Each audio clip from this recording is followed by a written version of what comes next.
Right, hello, welcome to Rainy Days Studios, Pint and a Podcast. Pint and a Podcast. And my guest today, I'm not going to name at this moment in time, I'm going to ask my guest if, of the overview I'm going to give you, if you think the listeners would guess who you were, just by what I'm going to say without your name. Okay. So I'm going to say it, and I just want to know your feedback as a listener.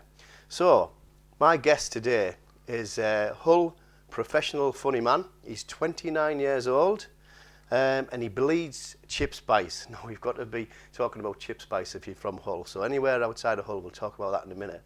He's the director of the Hull Comedy Festival. He's a stand-up comedian, actor, writer, and former convenience store worker. So, not necessarily in that order, am I right? No, not in that order at all. So, if you've not guessed who my guest is, today's guest is, do you want to name yourself? Jed Salisbury. Hey, so a round of applause for Jed. I like that. Guess the guest. Guess the guest. Love it. His little theme tune. So I did a little bit of digging on you.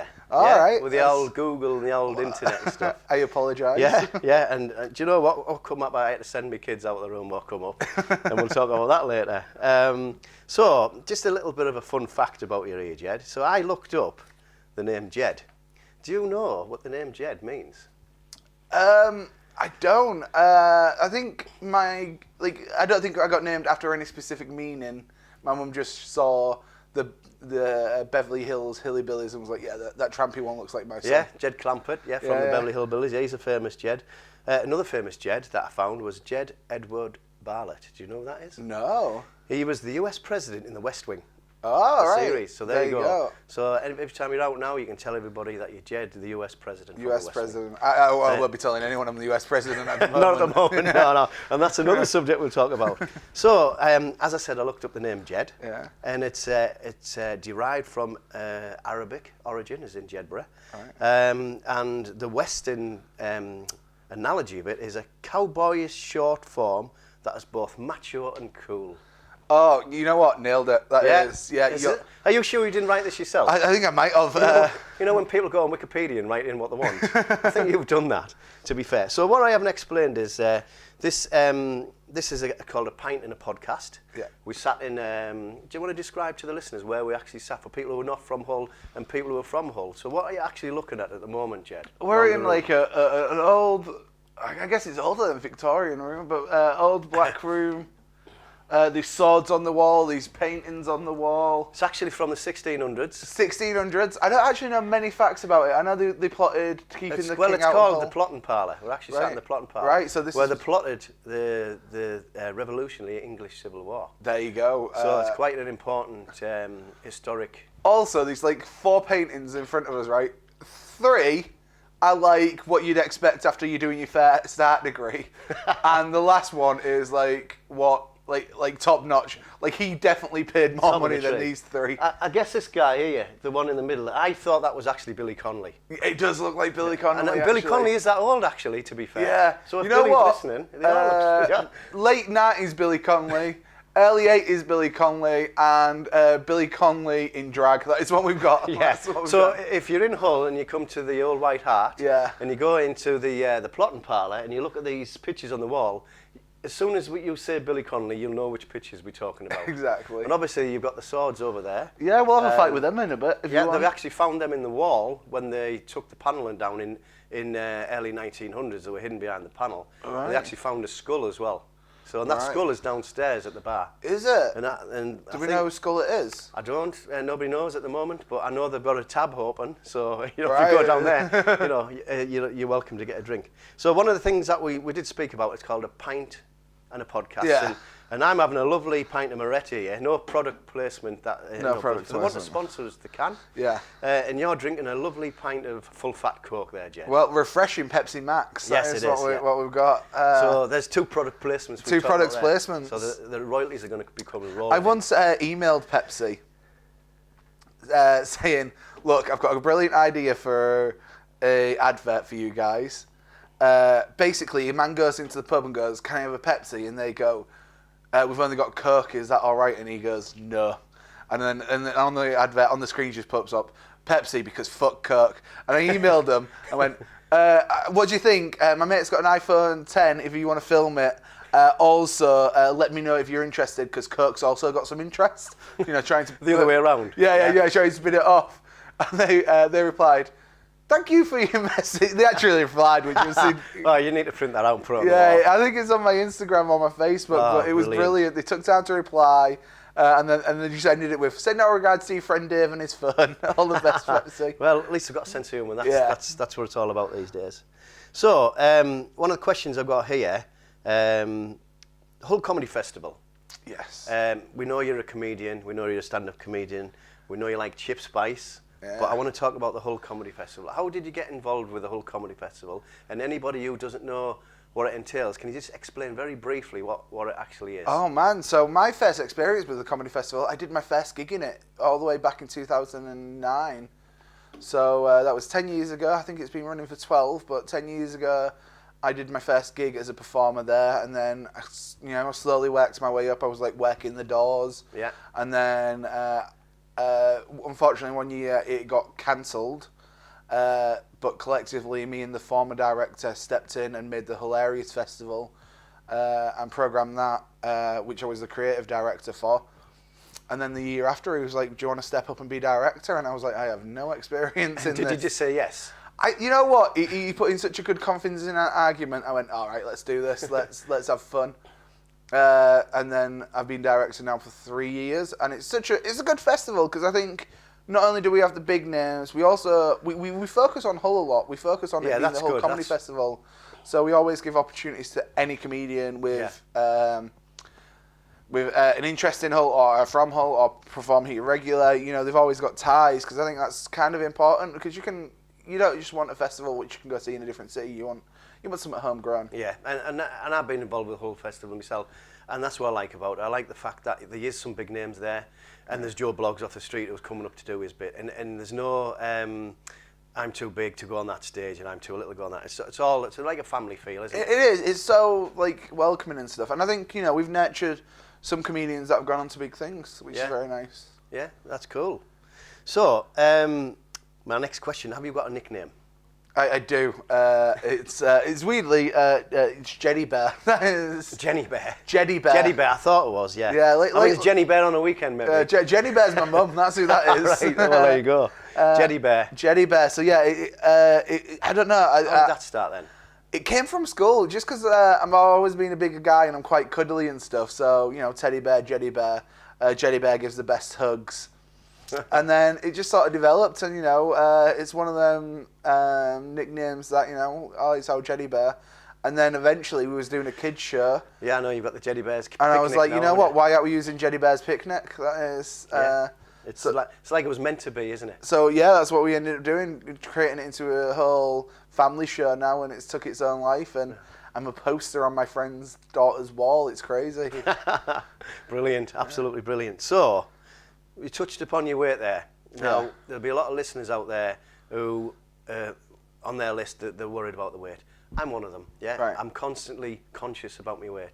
I even get ridiculed with my mates. It's all tongue-in-cheek, but it does hurt a little bit sometimes. Come on, fatty, let's go and all that, And I do try and do something about it. Now, the reason I'm talking to you about your weight is you went a step further than anybody else that we know. You actually went on the TV on a BBC show called The Naked Attraction. Not The Naked Attraction. Oh, is it not? Oh, no. It's The Naked Truth. The Naked Attraction's the dating show. Is that the one where you It reveals. Yeah, that's the Channel 4 dating show. Maybe that's next then. Yeah, no. They you know what? They got in touch, and I was like, I'm not interested, thank you. All right, they got in touch off the back of that show. Yeah, so I went on The Naked Truth, which is more of a body positivity documentary, and it was kind of an insightful documentary, and it kind of took a world on its own, and because you're actually very comfortable with your weight, aren't you? You know what? I'm not as comfortable as people think. I'm just a bit more accepting of who I am as a person, and I've recently found out quite a lot. I went on a new weight journey myself. I don't know when this podcast is airing. Hopefully in the next 2 weeks. Next 2 weeks, we might be safe, right? So I recently just filmed another TV show, which I'm not allowed to talk about, but I will sort of... well, don't name it, but just give us... and I went on a new weight journey myself, because I've always sort of blamed myself for my weight, And I recently found out that genetically, I'm in like a 4% category. Right. Of a guy, of like reasons why I would be this size and stuff. I found out genetically, my genetics play a heavy part against my my size. Like they're the ones that are contributing for me to be this big. Yeah, because that show, right, whether you're conscious of it or not, it gave a lot of people who watch that show hope. And the fact that you come across as this confident guy, I know you say you're not as confident as everybody says, but you did talk about your vulnerabilities on the show. Yeah. Which made you actually, people who'd looked at people who had a weight problem before, just looked at them as a weight problem, and they actually seen you as a person. So it was a good boost for a lot of people out there. So a bit of a role model, really. To be fair. Yeah, it was crazy. It came out, and I must have, in the first week, received 200 or 250 messages from people I didn't know that just like, it's helped me in this, I appreciate it, can I ask for more advice? And I was in a position where I was like, I've never thought about it that way. That must have made you feel good, because in this era of, there's a lot of Instagram and all, there's lots of negativity about it, isn't there, and self-harm and all this type of stuff. And for you to get lots of messages off people who you've give hope to, that must have made you feel good. Yeah, it was. Honestly, the end product of the documentary, I kind of wasn't happy with. I felt it was edited with a bit of an agenda, but the feedback I got made it all worth it. Like the people coming to me and be like, "Oh, thank you for kind of highlighting how I feel and the struggles that I have," and it's good to see that someone can push past that and achieve what they need and stuff like that. Honestly, it made it all worth it. Like it's good. Like, I'm happy for it to be out there just because it's helping people. Good. I mean, it's good. That's got its objective nailed, hasn't it? Yeah. So sticking with weight for one last time, because I don't want to, and then we'll move on. You're a comedian. You're a stand-up. Your routine. A lot of people do the routine on stuff that they know. Do you involve your weight in your routine at all? Yeah. You do? Yeah, with stand-up, if you've got something, I was going to say wrong with you, but if you've got something visually and you don't address it, the audience go, does he know he's fat? Does he know? Really? Yeah. So, like, I address it. I've got a couple of jokes out there, but I've also got jokes that address the fat issues as well. Yeah. You know, some of the struggles that fat people have that people are aware of, I've made amusing. Yeah. Hopefully to be like, oh, I didn't know that, but that's he deals with it comically. Yeah, it's good. Because we obviously, as a comedian as well, you don't want, everybody knows you're a big guy. You said, big guy, you don't want that to define you as a comedian, do you? No. You're actually funny in other ways as well, aren't you? I like to think so. Yeah, I'm doing all right. So is it fair to ask, and people, this is like a bit of a busman's holiday, so do forgive me, is it fair for me to ask for one joke off you? You can ask for one joke. Now you're thinking, aren't you? But what age is this podcast? No, you can. You can swear. You can do what you want on it, mate. I'm never one to shy away, but I always have one go-to joke, and it's a terrible joke. And I think it's because there's always motive behind people when they ask you for a joke. They never want, like, because normally it's out on a night out when they find out you're a comedian. Like, tell us a joke then.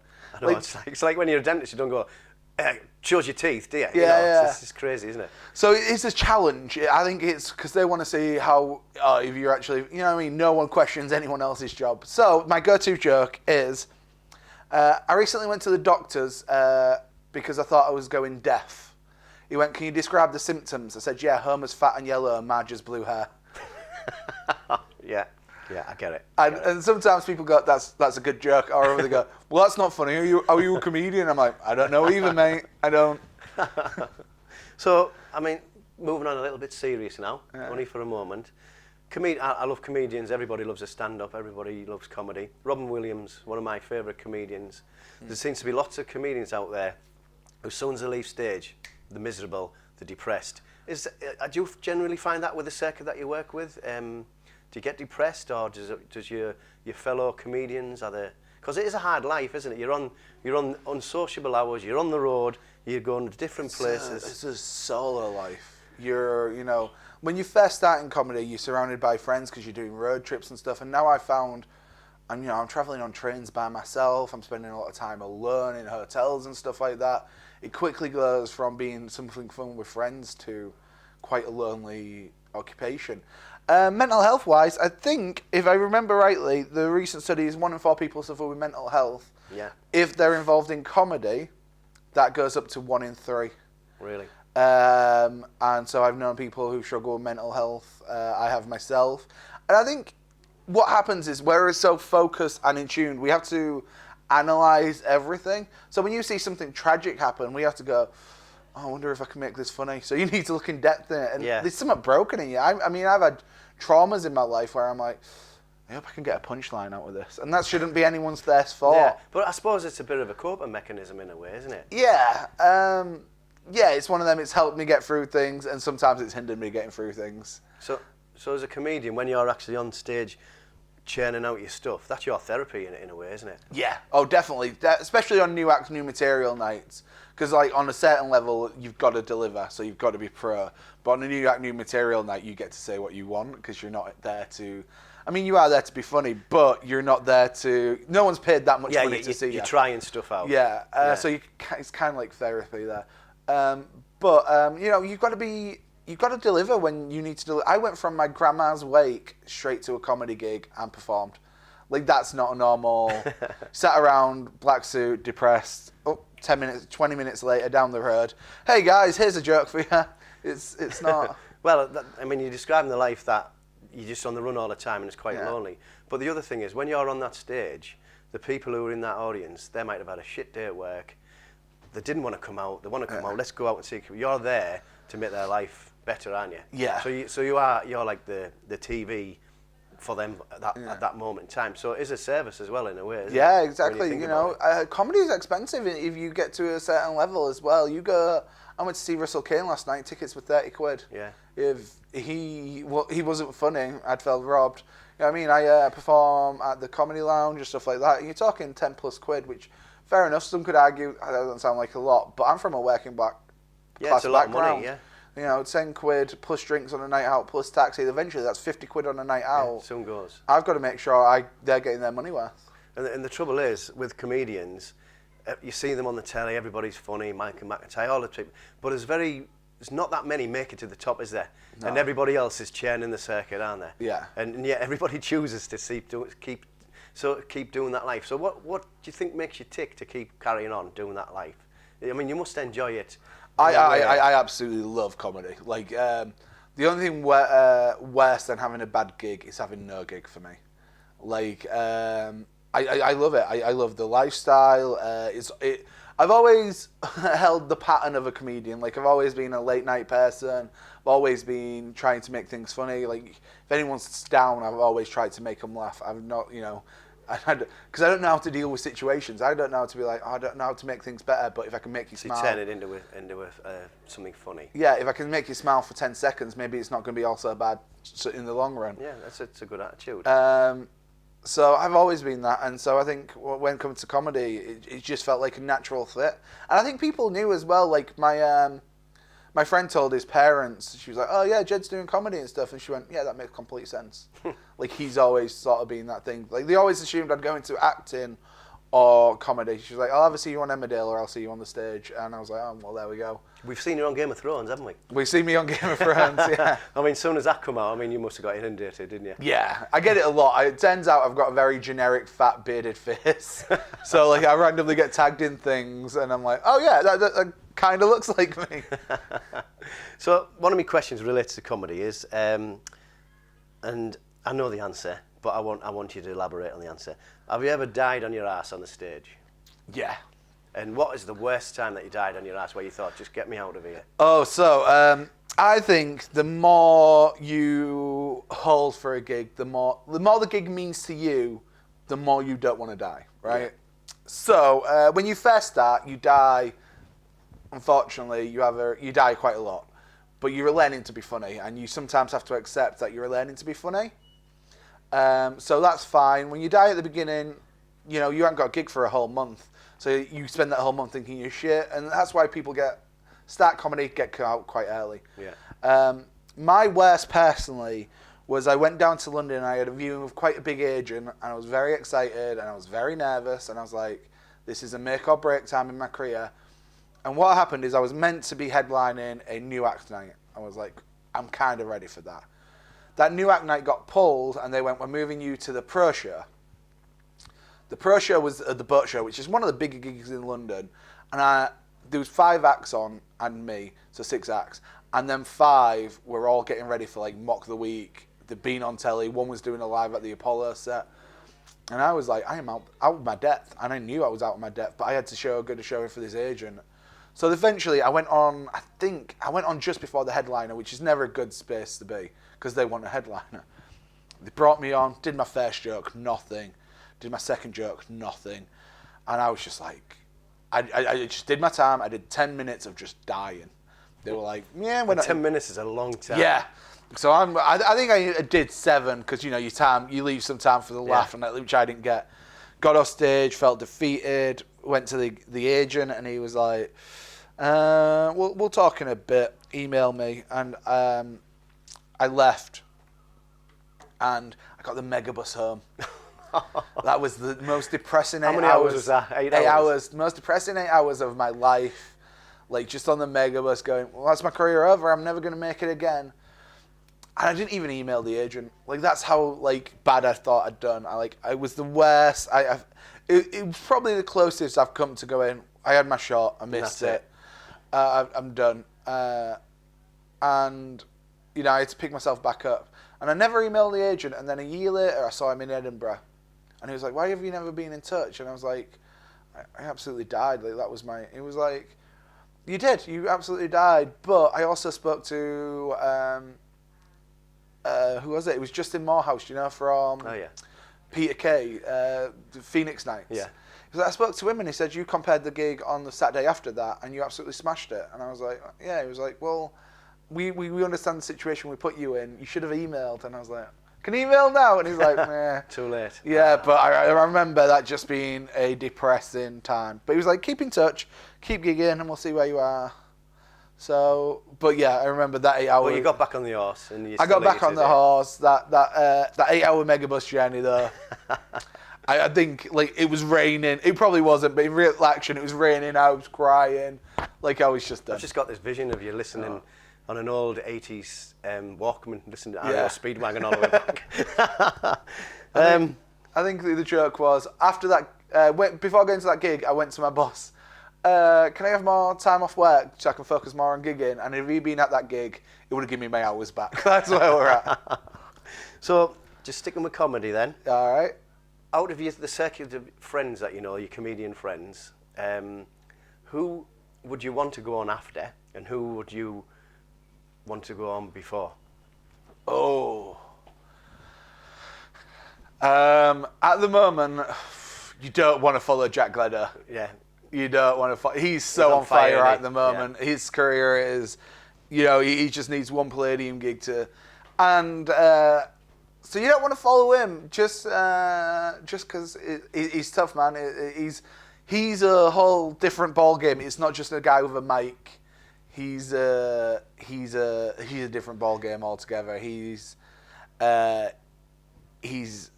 props, music cues, and stuff like that. He's actually when I knew him when he was younger, he was a magician. He is a magician. He's a show. And he's a showman. You try going on after a show, going, so jokes, right? Yeah. So a man walked into a bar. Yeah. Ooh. Yeah. It's tough. So I understand that because I know Jack. So the opposite then. Who would you want to go? Feels mean to say anyone. Before. Yeah. Well, I'm usually on any comedy night. I'm fair enough in my talents that I am comfortable enough to go on after everyone. Right. Like, we'll leave it at that then. I won't there's a couple of acts. I'd ideally like to go on after someone who's just done bad. Like that's a horrible thing to say, but you get to pick that audience up. Cool. So, switching subjects, just explain to listeners, because hopefully this will go national, what chip spice is. Oh, so chip spice is, I think it's paprika, garlic, salt, and something else. But it's so much more to the Hull Empire. And it's actually called American chip spice, isn't it? It was. It's now been changed. Oh, is it? Yeah, so it was American chip spice, but I think they've just got rid of the American. Because in my head, when I was a kid, I always thought it was American chip spice. So, like, I'd be like, oh, they must have this all the time in America. And then, like, I eventually got friends with Americans and, like, we have no idea. Rich Jackson and co. Yeah. So never heard of it. Never heard of it. And I was like, well, clearly you're not from the cool parts of America. And then the more I could just get... if Rich is listening, just say hello, Rich. Hiya, Rich, pal, you all right? Is he coming over shortly? He's not coming over this year, unfortunately. No.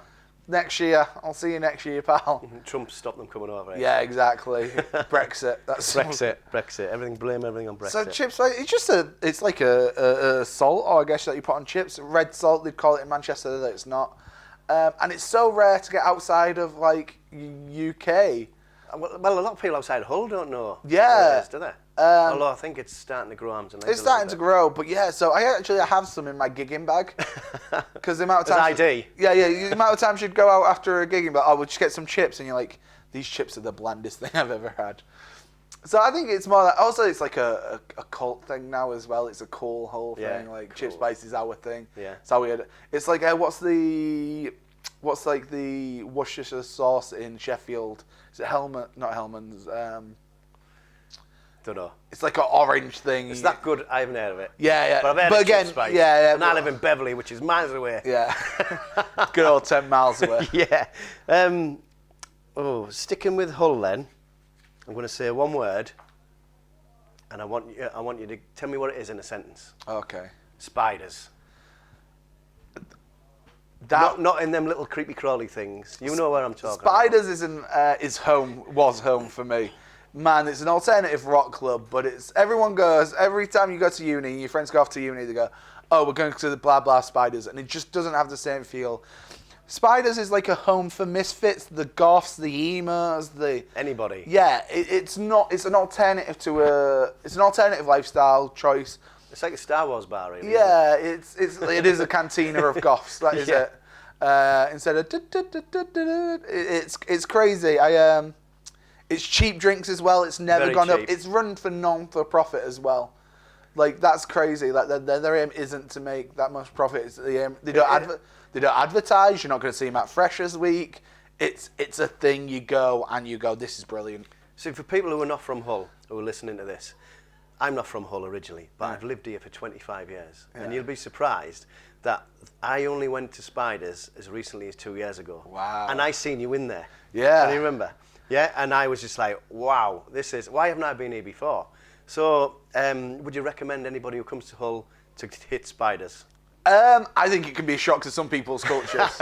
Like, I took my brother on his 21st, and he was like, mate, what's this? Like, he's there in jeans, shirt, and shoes, and he's like, mate, what's going on? And there's me in shorts and a tie-dye t-shirt, like, oh, it's your Spiders. Where are you? I remember my first view of Spiders. I walked in, it's like a lot of nooks and crannies all over. And there was a guy in a basque, right, a big guy, like like as if he was a bodyguard, bald, with a unicorn's horn on his head, supping some type of drink, with bits in it. That might be Roger. That is, yeah. And I was like, yes, so okay, fair enough. Yeah, it's like Rocky Horror nightclub. That is the perfect way to describe it. People wear corsets. You get people who go, I'm vampire. You go, all right, cool. And then you get kids. Nobody bats an eyelid though. Yeah, it goes from this charming man to this Marilyn Manson. That is where we're at. So what drink would you recommend that you buy in there then? Because as you said, they're cheap. But they're all got their own little unique names and stuff. Sweet Death. And what's in that then? I don't know. You don't know, but you're drinking. It's about £5. It's a cocktail, and you need about one of them. That is. Yeah, and that's it. Done. You're gonna get messed up. Like it's cheap. Shots of Sambuca are £1. I remember one time when we was younger, I went in there and I was like, "You got £1?" Just asking nice people, "Oh, can I borrow £1?" No reason, never asking why, and then I'd go buy a shot of Sambuca, and the next day is the only time I've ever rang my dad because he's not one to come pick you up, and I just rang him and was like, "Dad, I'm at my friend's house. I can't move. Can you come get me?" And like he must have just his dad senses must have just gone off because for the first time ever he just went, I'll come get you.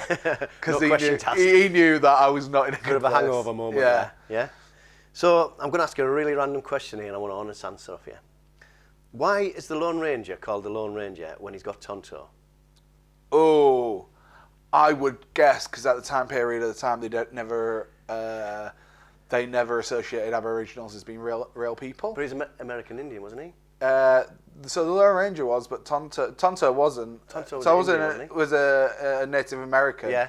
But due to that time period, there was lots of racism against the Native Americans. They found them as savages. So he was like, so they he's didn't not my identify them as people. So I think that's why they... How bad is that? Yeah. It's terrible. It's probably not the funny answer, but it's the shameful truth. We don't answer. have to have funny. Not everything's funny. We just want honesty. Yeah. And you gave us it. So, okay, if someone asked you advice about how to get a girl, what advice would you give them? Oh gosh, this has happened. How to win the girl over? This has happened. Some guy came up to me and a very attractive comedian called Jim Beers and was like, "You guys are funny. You got any advice on getting muff?" And I was like, "First of all, don't call girls muff. That would be the." I don't know. I mean, I'm a single man, so I don't really have that great advice. But you do have your fan base, don't you? Don't be sitting there. I'm a single man. I've been out and I've seen the women flock around you like bees round a honey pot. I think I'm just very natural. Like, I'm not a threatening person, and you know, I'm nice.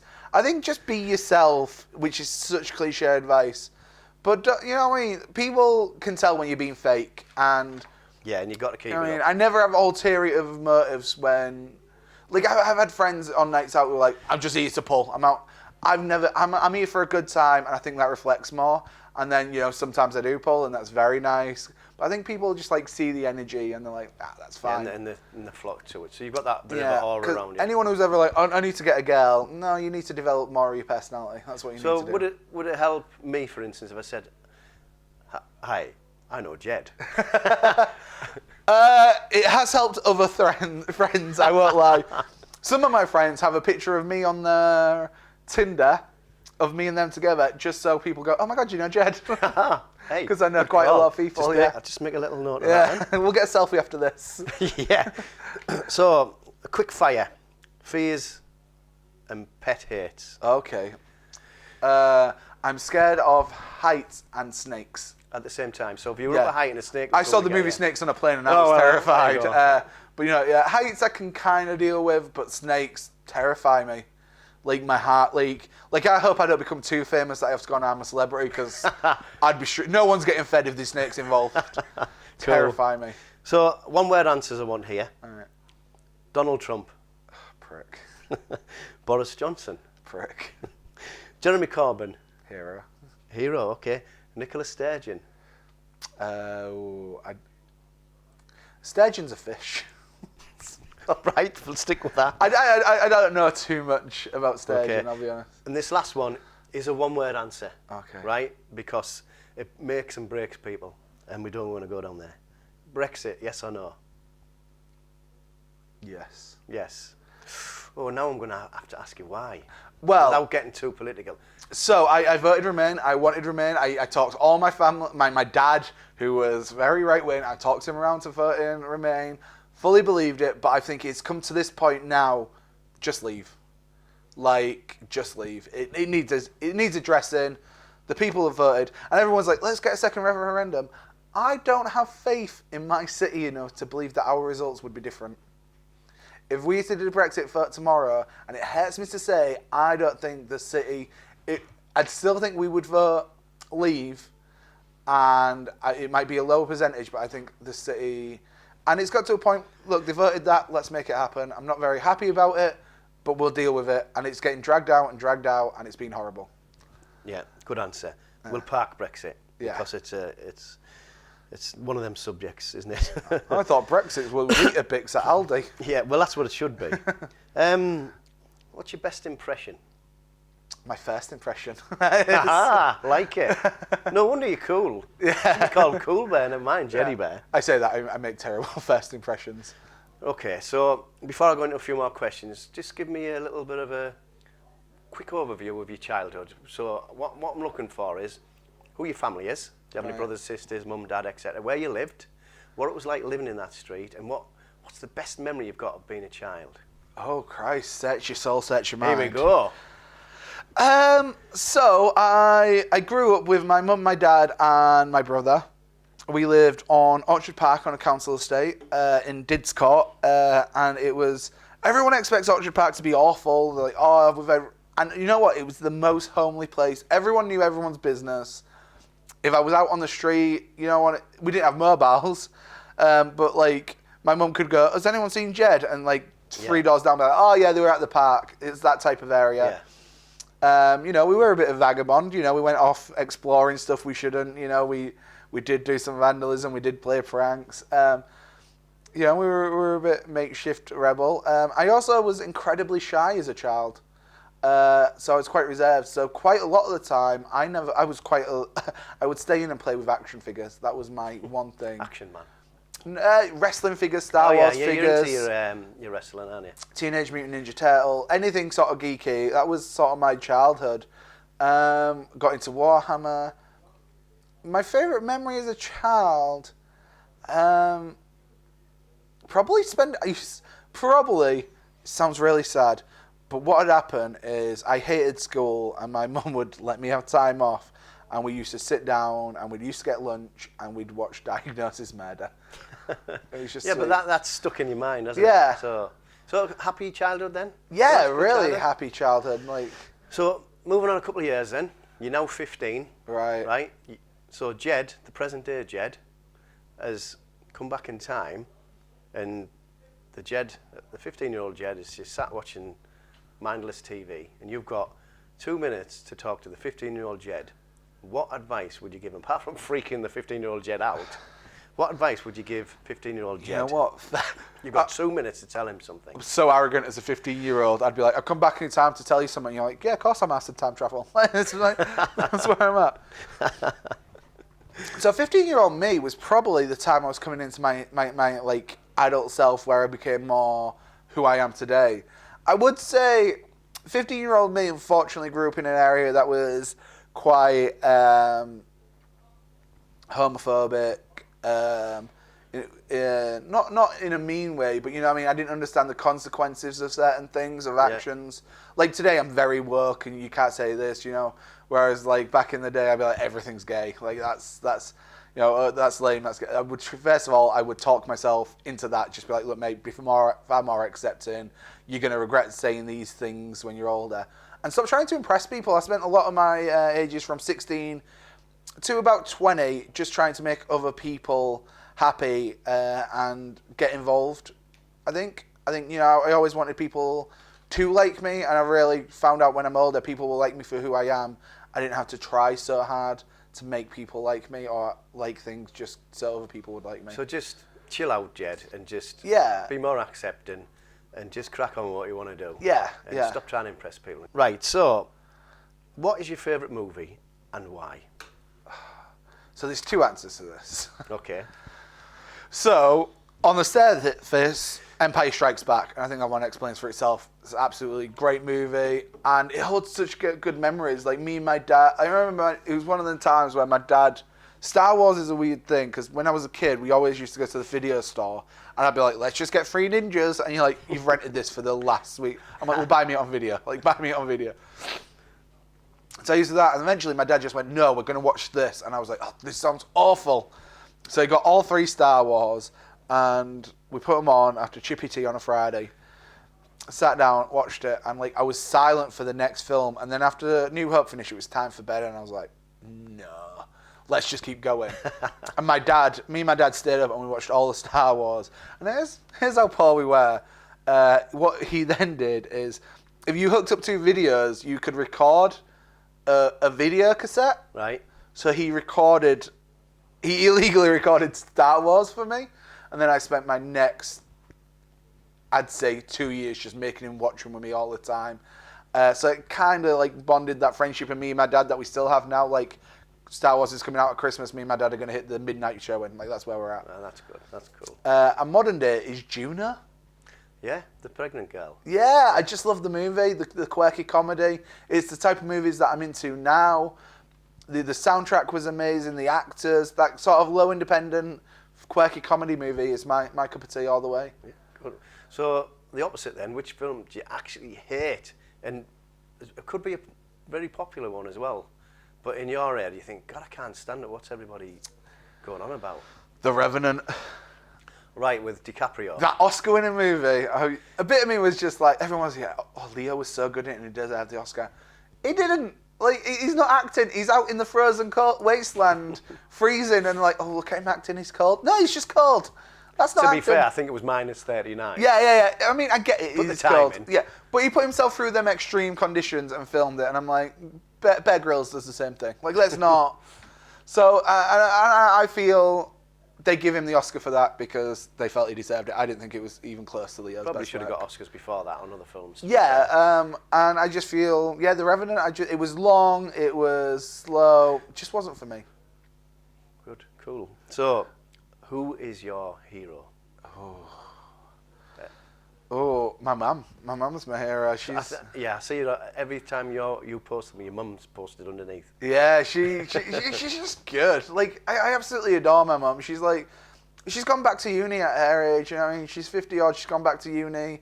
Gone to uni for the first time. Like, it was always a dream, and she's finally achieving it now. She's raised family. She's caring. She's such a badass. I always describe her as. Do you know if people are like, who would you rather fight, your mum or your dad? Dad, hands down, right?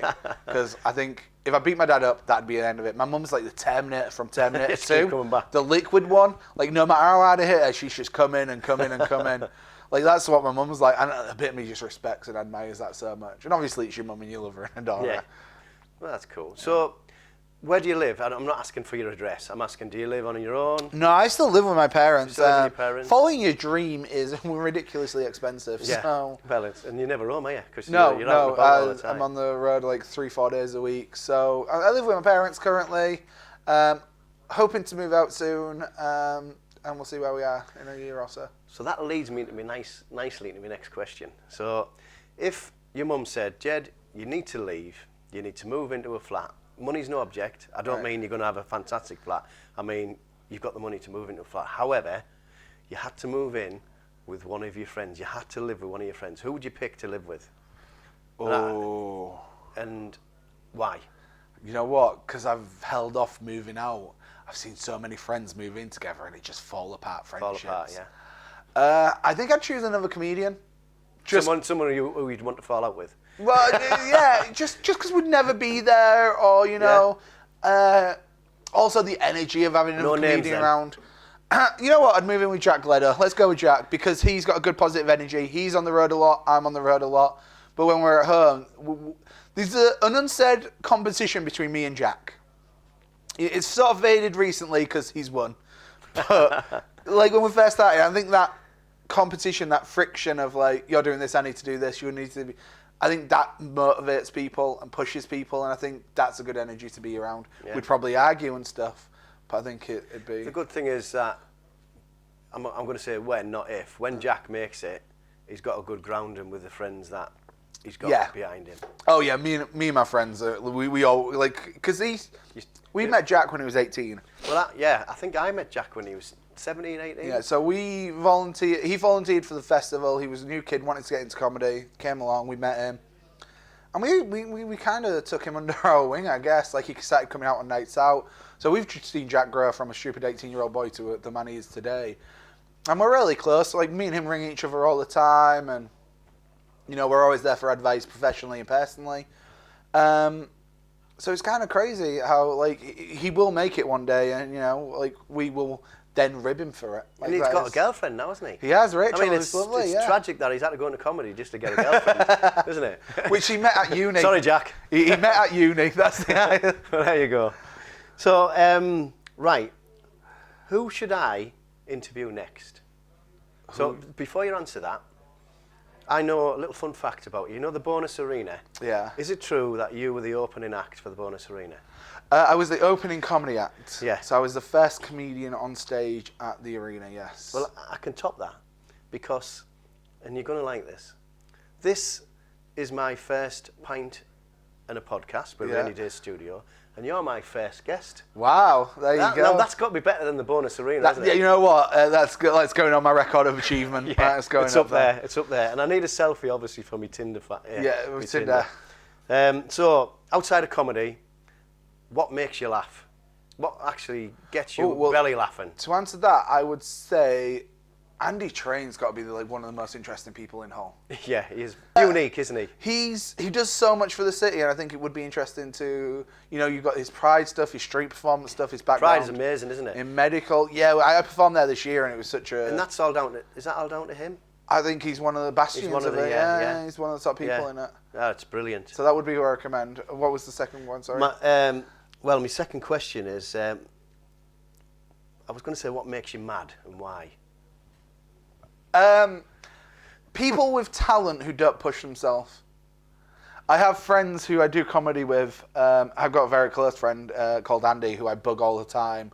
I think he's one of the most talented comedians and has a voice that my generation can really resonate with. And he's so incredibly lazy with it. Like, he doesn't push himself, and he has his own struggles and stuff. But a bit of me's just like, you could potentially be one of the best, and you flounder it.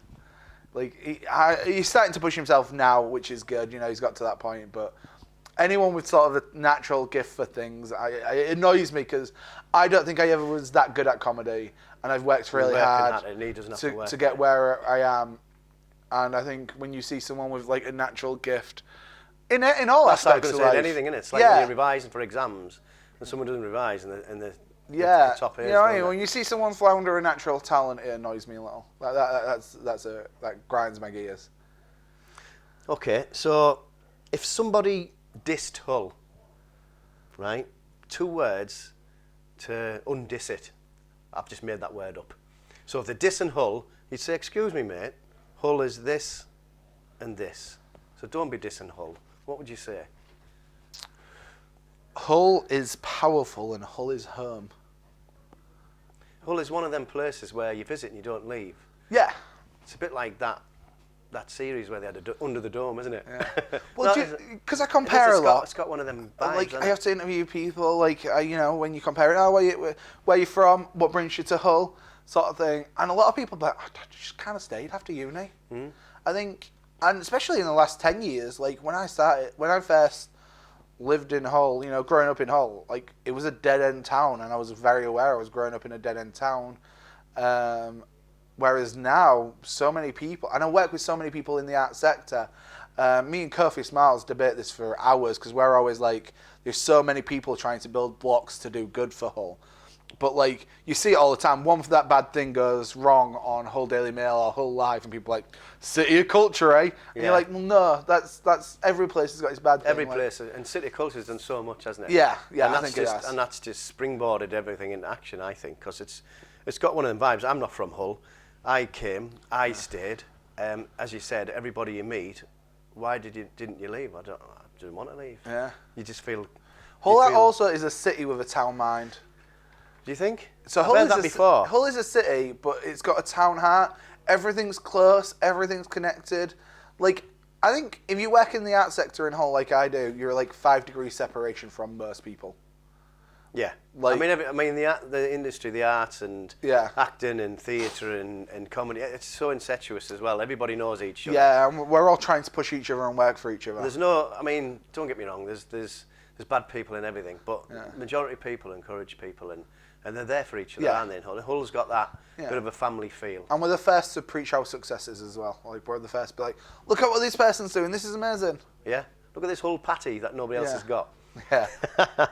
So, tell me what, so today, it's Saturday, I've dragged you out from your normal life to have this podcast. What you doing next, and what's coming up for you? So, what are you doing from now till Christmas? I actually have a rare Saturday off, which is super exciting for me. I think I'm actually just going to enjoy it by doing nothing. It's my brother's birthday tomorrow, so I'm going to go take him to cinema. I think I might do that tonight, actually. As for next, I host Cottingham Comedy Club. That's on Thursday, so I'm going to go there. That should be a great night. And then I go on the Viking FM cruises to Amsterdam. I'm performing on them, so cool. So I'll be working abroad. I think one of my friends is on there singing, Chloe Rose. Yeah. Do you know her? Probably. Like, she's on the cruise ship singing. It's got to be that one. It's got to be one's going from Hull, hasn't it? So yeah, that's what I'll be doing next. I'll be going to Amsterdam and stuff. Good, cool. So your comedy, your stand-up comedy, would it stand up outside of the UK? And if you think it did, where would it be more successful, do you think? Because the continent's got a different sense of humour to us, haven't they? And obviously they're listening to English. I don't funny should be funny. Like I know acts that are funnier in Hull than they are outside of Hull, and that's an issue. You have to work on that. Yeah. I mean, the dream for me would be America. I'd love Do you think to they'd get you? I mean, we know Rich Jackson and Co Yeah. from New York. They come over here, do a little bit of improv and stuff like that. They're quite a unique taste as well. If you went over to America in their patch, do you think you'd go down well? Do you think they'd get it, the Yanks? Yeah. I think that I mean, they wouldn't, obviously you don't do local stuff. You don't do like Soton Hull. But I'm much more than that. Like, you know, I do comedy about my personality, myself, family. Things people relate to. Things are universal. Family, childhood, job. You know, everyone's got a rough part of the city. Love, romance, all these type of things are universal. So no matter where you go, people are going to get them and get them laugh. You fancy it then? Do you fancy having a crack at America? I would love a crack at America. Just message Rich when you get home and tell him that you're coming over and get a spare room for you sorted. Exactly, I will do. America's one of them where I feel it's a lot faster pace and stuff, and it's harder to make it, but I think it's one I would like to crack. It'd be a good journey, wouldn't it? So one of the questions I want to ask you, you're single, you've alluded that you're single. Yes. Do you, and I know, I'm not asking if you're single by choice or whatever. What I'm asking is, do you want to get married? Do you want to have kids? Have you thought about having kids? Is it something that you think you would be a good father? I think they're two different questions. I often get told I'd be a good father, but I have no want to be. There's nothing in me that's like, oh, I really want a kid. Like, I've never had that. I've always said, look, if something happens and I eventually have a kid, I'm going to be the best father in the world. Yeah, you'll deal with it. But right now, like, I would step up. I would be as good as I possibly can. But right now, I don't want kids. Marriage, and that's something. I'm not that fussed about marriage. Just a partner would be nice. Partner, yeah. Like, I'm not opposed to it, but I'm not. I've never put my worth in that. Like, a lot of people have a 5-year plan that they need this and this. Yeah.